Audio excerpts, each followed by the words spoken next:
আজকে ছিল শ্রাবণ মাসের একটা সোমবার। তো আজকের দিনে চলে গেছিলাম গঙ্গার ঘাটে। গঙ্গার একটু স্নান করে ভেবেছিলাম শিব ঠাকুরের মাথায় জল ঢালবো।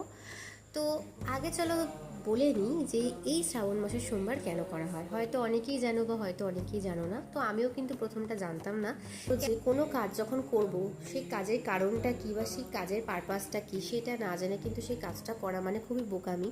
এবং আমার মনে হয় যে ভক্তি বিশ্বাস থাকলেও কাজটা কেন করব বা কেন ওই সময়টাতেই করব, মানে বাকি সব বছরেই তো আমরা পুজো দিচ্ছি বা গঙ্গা স্নানে যেতে পারি, ওই টাইমটাই কেন। তো সেই জন্য আমি একটুখানি গুগল করেছিলাম বা বেশ কিছু অন্যান্য মানুষের সাথে কথাও বলেছিলাম। তো সোমবারটা হচ্ছে শিব ঠাকুরের জন্মবার, এটা আমরা সবাই জানি। আর শ্রাবণ মাসটা হচ্ছে শিব ঠাকুরের খুব প্রিয় একটা মাস, যে সময় তিনি তার স্ত্রী পার্বতীর সাথে দেখা করেছিলেন। এবং এই সময় কিন্তু সমুদ্র মন্থন করে বিষ আর কি উদ্ধার করা হয়, তো সেটাই উনি কিন্তু তার কণ্ঠে ধারণ করেছিলেন। তো সেই সব কিছুই কিন্তু শ্রাবণ মাসে হয়েছিল। তাই শ্রাবণ মাসটাকেই এই ব্রতের সব থেকে শ্রেষ্ঠ মাস হিসেবে ধরা হয়। তো চলো, অনেক জ্ঞান দিয়ে ফেললাম। জ্ঞান দিতে দিতে দেখো এদেরকে দেখে এত ভালো লাগছিল, কি বলবো, চোখে ফেরানো যাচ্ছিল।